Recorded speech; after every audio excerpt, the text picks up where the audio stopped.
Hello and नमस्ते everyone, welcome to my YouTube channel cook with love. आज चाहिँ हामीले बनाउन गइरहेको छौँ ड्राई फ्रुटको लड्डु, जुन चाहिँ खानामा यस्तो मिठो हुन्छ है। त्यसको लागि चाहिँ हामीले पहिला प्यान बसालेका छौँ, जसमा चाहिँ हामीले थोरै घिउ राखेर चाहिँ त्यसलाई पग्लिनको लागि छोडिदिने।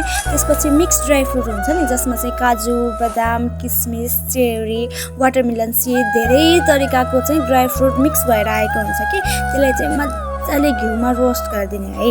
मजाले घिउमा रोस्ट गरिसकेपछि चाहिँ एउटा पिरियडमा खनाइदिने। अनि एउटा पिरियडमा खनाइसकेपछि थोरै टाइमको लागि सेलाउनको लागि छोडिदिने। अनि चिसो भइसकेपछि एउटा मिक्सी जारमा त्यो सबै ड्राई फ्रुटहरूलाई खनाएर अनि त्यसपछि मिक्सरमा पिस्दिने।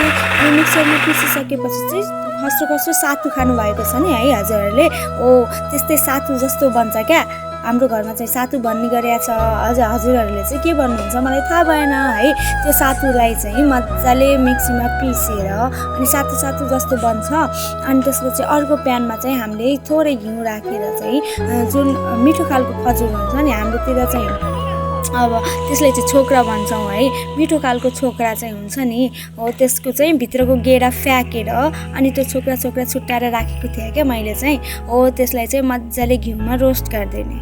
अनि मजाले घिउमा रोस्ट गरिसकेपछि चाहिँ त्यो छोक्राले चाहिँ, मिठो खालको छोक्राले चाहिँ होइन प्यान छोड्न थाल्छ क्या। थोरै चिपचिपे हुन्छ होइन, चिप्किन लागेको टाइपको हुन्छ। अनि त्यसपछि प्यान छोड्न थाल्छ।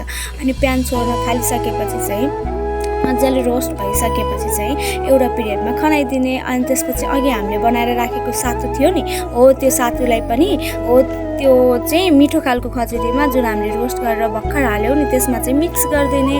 अनि मिक्स गर्दाखेरि चाहिँ आफ्नो हात चाहिँ साबुन पानीले धुनु होला है। आफ्नो हात साबुन पानीले धोइसकेपछि बल्ल सफा हातले चाहिँ त्यसलाई मिक्स गर्नु होला। हामीले ग्लोभ्स पनि लाउन सक्थ्यौँ, तर ग्लोभ्समा चाहिँ त्यो चिप्किन्छ कि तासिन्छ कि भन्ने डर लाग्छ क्या, त्यहाँको हुन्छ नि।